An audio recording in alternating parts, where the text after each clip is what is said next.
Welcome to another fabulous episode of In the Library of Graphic Literature, and today I am dressed up as Lilu because I went to a sci-fi con today, which is Sci-Fi on the Rock. It's our own official sci-fi convention. Love it.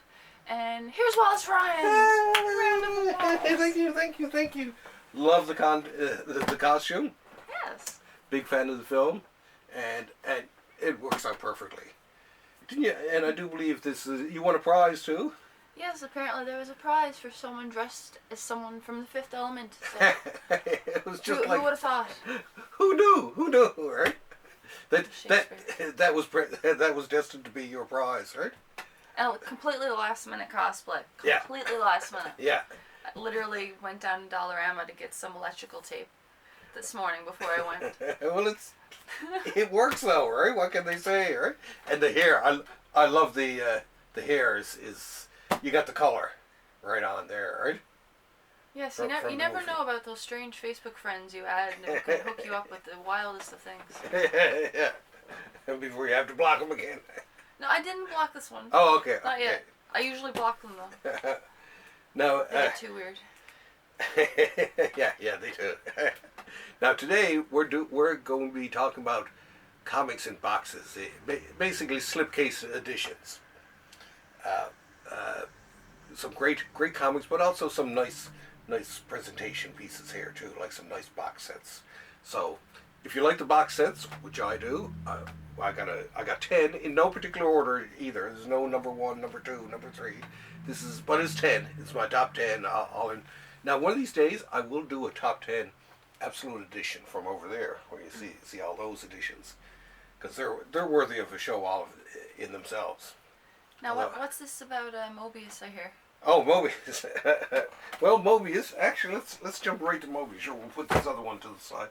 Mobius, and we should start with this, seeing how you are dressed from The Fifth Element. This is the Incal by Jodorowsky and Mobius, which a lot of people say really did inspire the film and all that. But as a matter of fact, Mobius actually worked on the film.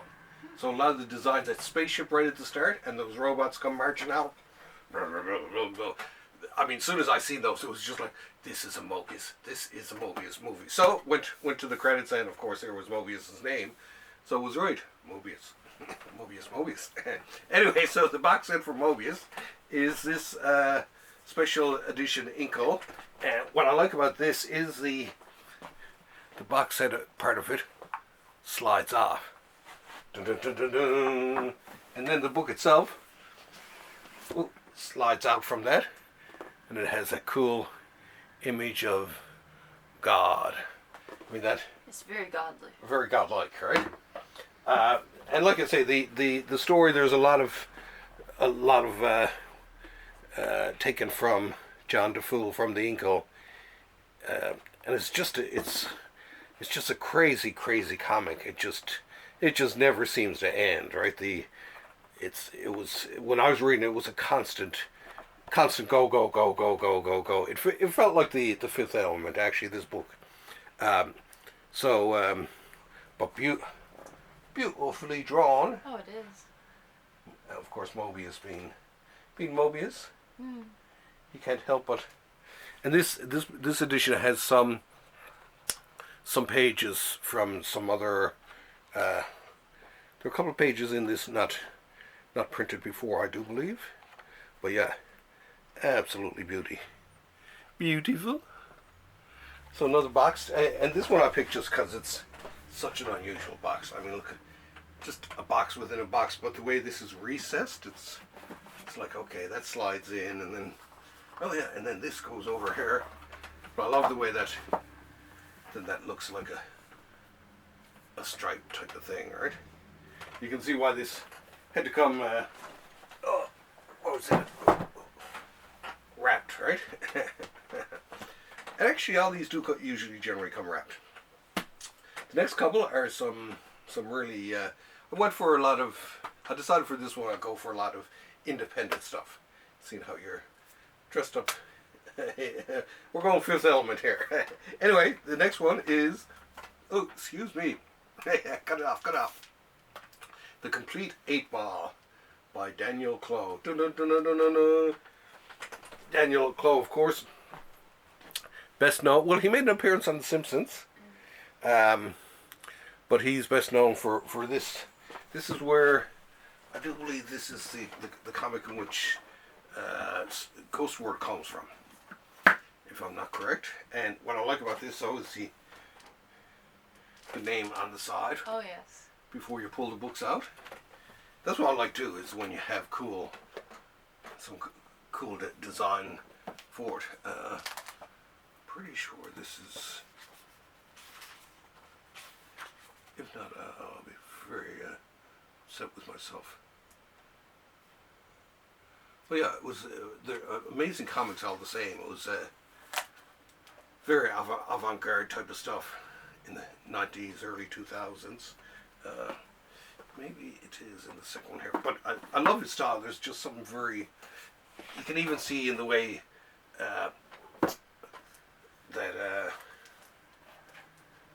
even in the way that Ghost World is made is very similar in terms of the storytelling to this, right? So great one. This one I picked just because, well, Fantagraphics does some really nice box ones, so I figured we'd throw in a few of them. And look at that. Love that side on. And I like it when they add something even to the bottom, because you really don't have to at times, but people who do stuff like that. Speaking of another one from them, I think this is from Fantagraphics, I do believe. The Complete Women's Comics, which was a series from Roberta Gregory, Eileen Kaminsky, Crum. A lot of the early women in comics got together and put out a comic themselves. Very different. It's funny, very different from what their male counterparts were doing at the time, right? So it was kind of there it is, number one.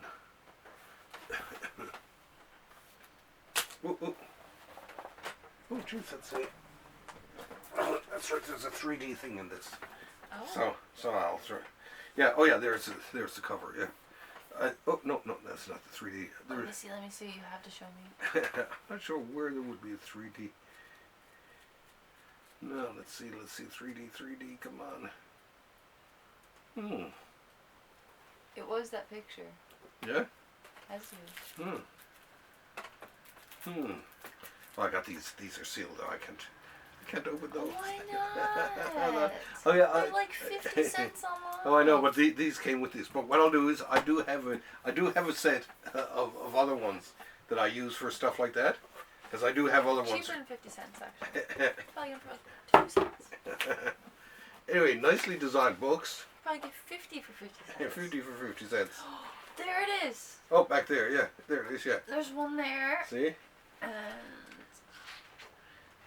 well, next week I'll bring in my special ones that I have put aside for that. But you already have the book unwrapped. You might as well just carefully take them out. No, the people will be very upset with me. No, they won't, because the book is already unwrapped. Look, there's not. We have to know what this is. Well, people can tell.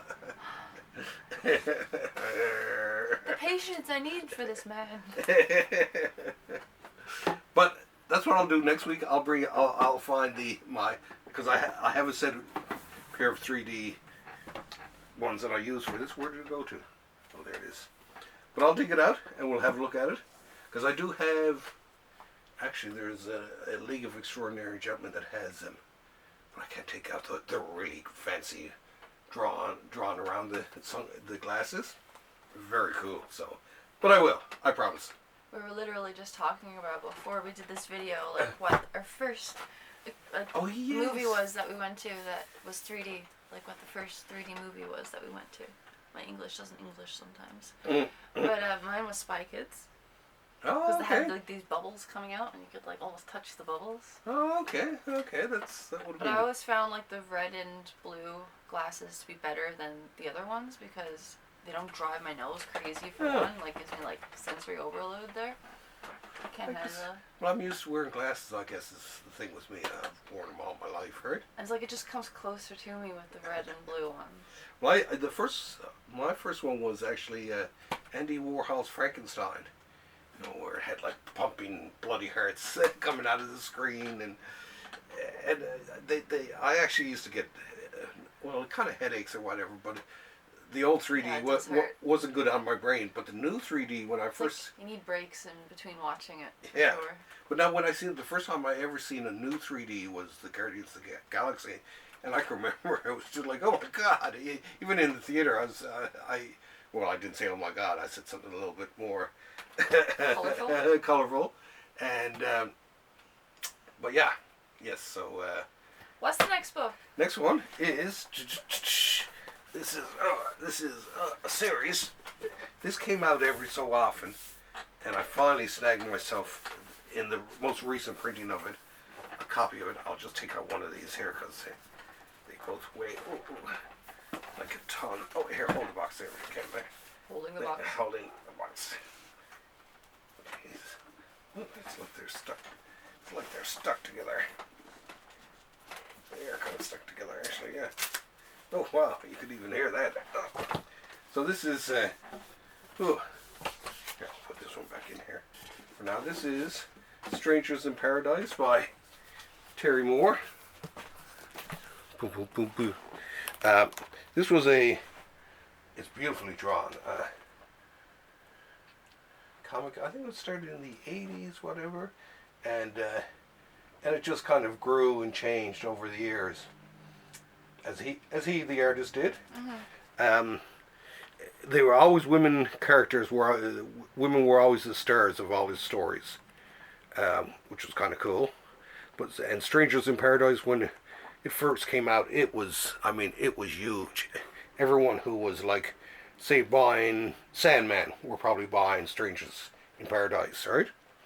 So one of my favorite, and I'd read it so far, and at the time I kind of petered out, so now I got them all collected in one big unit. Why does it look like she has pink eye? What's that? Oh, watch out there. It's like she has pink eye in the box. Let's see. You see?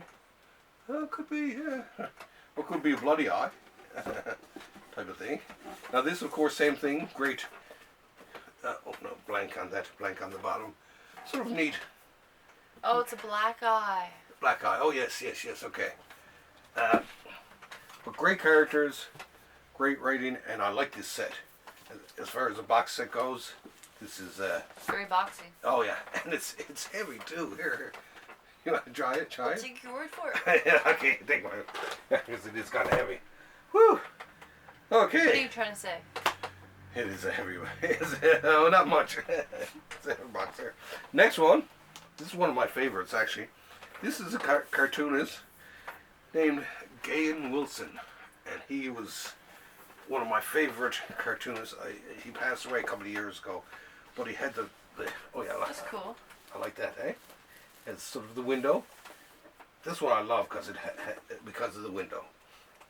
But and the Neil Gaiman worked on this? He probably did the introduction, I think. Yeah. Yeah. And what does it say on the back? But look at this. Check this out. Look.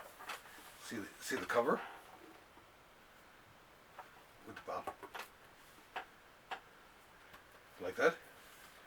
Is that episode of The Simpsons where Neil Gaiman just attaches his name to things? Well, this is just an introduction, but this guy here. I think that's what they were referring to. Let's see here. This guy, he was a great cartoonist. I still remember, and he did stuff for National Lampoon, a lot of different New Yorker. During the 70s and 80s, he was the hot cartoonist and Playboy. He did these are, as a matter of fact, all his cartoons from Playboy, which aren't necessarily, dirty cartoons or anything like that. Oh, so literally in Playboy. Yeah. Oh. But they were. But now Playboy would print. They were known for their cartoons. Their cartoons were very funny. Yes, people definitely read them for the Oh yeah, no, but beyond the nudity and all that, they had very funny cartoons, right? So it kind of made up for it. But he did one, and I'll never forget it. When I was a teenager, it shows these two old ladies standing on the sidewalk, There are these two little monsters chasing each other down the street. And one old lady turns to the other and says, "Look, if it isn't one goddamn thing after another." And when, one monster chasing the other, I almost choked laughing. It was just brilliant wordplay, and the drawing was really cool. And he also did a strip which I also got up there, for this is from Fantagraphics too. For National Geographic called Nuts. Not Geographic, National Lampoon called Nuts. And it's sort of this kid growing up type of story. Very, very, very funny. Now, we're getting through it. Usagi Yojimbo. Now, this is the very first, because I got a lot of Usagi Yojimbo. They're the Dark Horse ones. These are the original, and this is first printing to the original run of the original series. So this starts out, I guess, with Critters, and it goes right into the full-on comic. And he seemed to master it at a very early on, because it looks the same from then on, right? So this of course, I'm not sure how much this book set is worth anymore. He makes an appearance on the Teenage Mutant Ninja Turtles in the cartoons. But I love him. He's a samurai rabbit who can make a difference.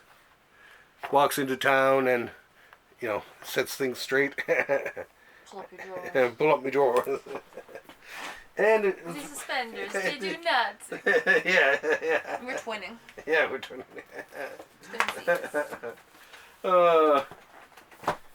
But yeah, good old Usagi. Whew. I can target moving through these, and especially this one. This one was originally, this is... Try helping not skip her out. And try lifting this up, okay? Now, this is the complete Zap Comix.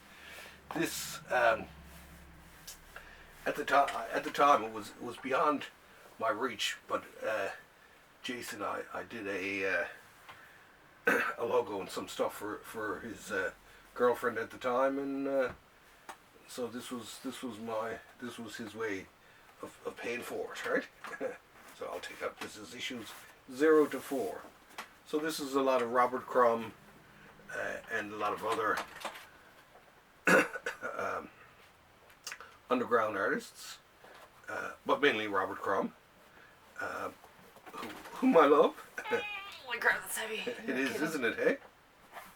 Mr. Natural Meatball, yeah. What? Oh, that was it. I did a reproduction of this as for a poster for Comic Jam years ago. Colored it looked exactly like that, except the figure plugging in had a beret on it. Oh. Yeah. Is it supposed to be you? Yeah. you got it, baby. Hold on. So I mean, there's a lot of other stuff, like really weird looking stuff. I mean, it was the 60s, right?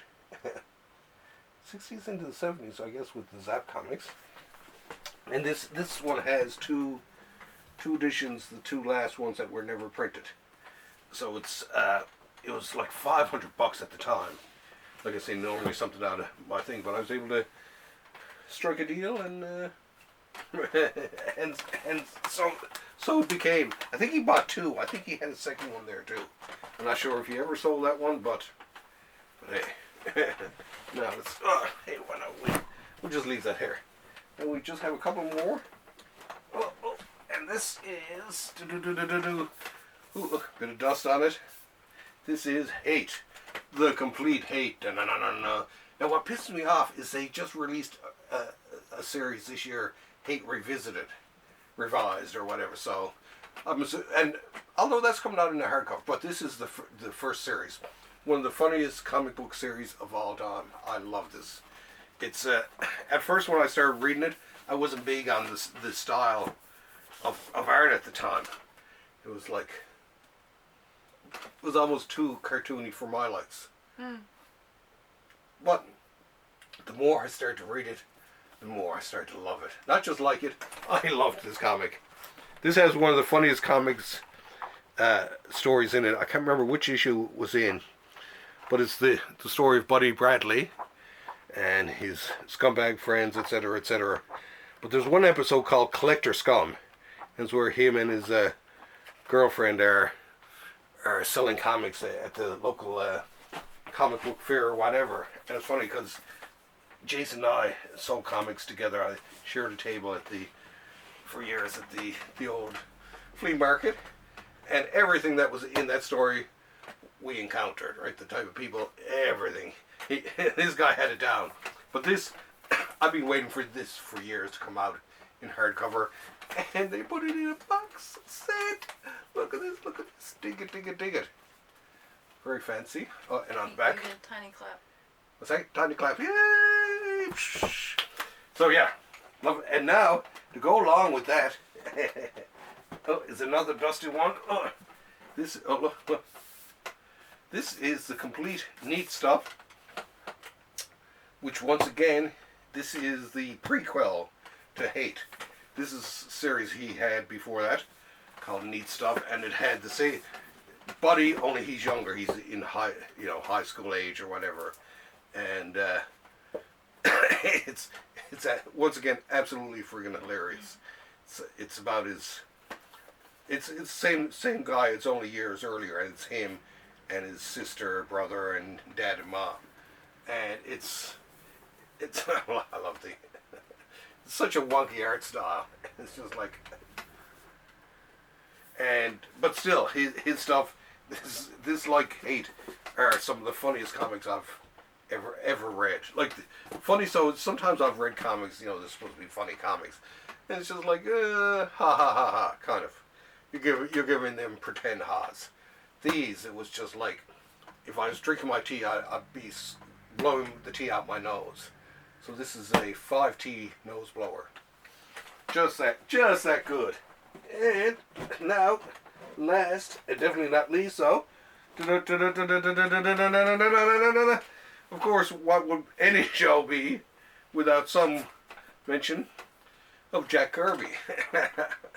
Now, this is a box set from DC's Absolute line of comics. I can't remember when it started. We'll tell you that when we do our Absolute edition. Anyway, Absolute editions are like super nice editions of classics, like the Sandman.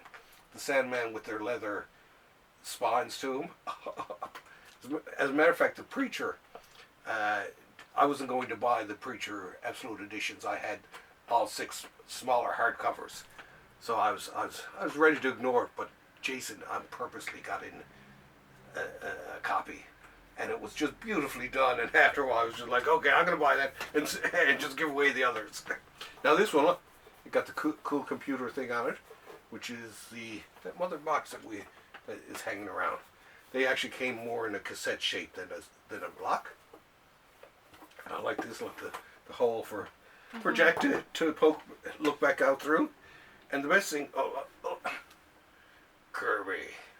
Best thing about this, is this is one of my all-time, as you know, this is one of my all-time favorite comic book series, The Fourth World. Chock-a-block with imagination, wild characters. It was Kirby freed from Stan Lee and Marvel to go totally wild and do whatever he wanted. And it really set the stage for DC for years to come. Especially the past few years when they've started to use a lot more of his characters in it. And the best thing I like about this is just the size of it. Oh, there's Dark Side. I love the size of it. It's been, I have 2. There's one set right behind you, as a matter of fact, one edition there, and on top of the shelf that were here, there's another there's another printing of The Fourth World. But this one is my favorite just because it's so darn big. So, what a great one to end it. If I could tongue kiss a comic, it would be this. Oh, look at that. Now, doesn't he look fearsome? But yeah, still one of the most imaginative comics of the 70s. And it started the whole 70s, as a matter of fact. Oh, check this out. He was actually working on this series when he was still with Marvel, because his wife had told him to stop giving away so many great creations to Marvel. So he started to save them, and he put them together for the longest time. And then when it came time to jump ship, he jumped ship, and how. And it's funny because at the time people like me and other people went wild for it, and then they all got cancelled fairly early though. But as the years went on, they started to use a lot more of these characters, and like DC really didn't have a DCU like the Marvel Universe was even in the 60s. There's the Fantastic Four, new Spider-Man, and everyone hung out together, right? DC really wasn't like that. It was like the only time you ever see them together was in Justice League or some team-up book. Is there a test at the end of this? Oh yes, and in the end today, I believe the Fourth World furnishes the sort of underlying foundation to the DC universe, because there's just so many cool characters, and that's it. Right. What's my quiz question? We'll have to think of that for next week, because I know as I was showing it up, we're running out of time there. But we will do another box edition, because there's still, like, even sitting here, I can see a couple of box editions still to go. But this was box edition number 1. Part 1. Slipcase heaven, you might say. So we'll see you folks next week. Hopefully next week I'll have some new books. Yay! And everyone have a great week. Love y'all. Bye! Run away! Run away!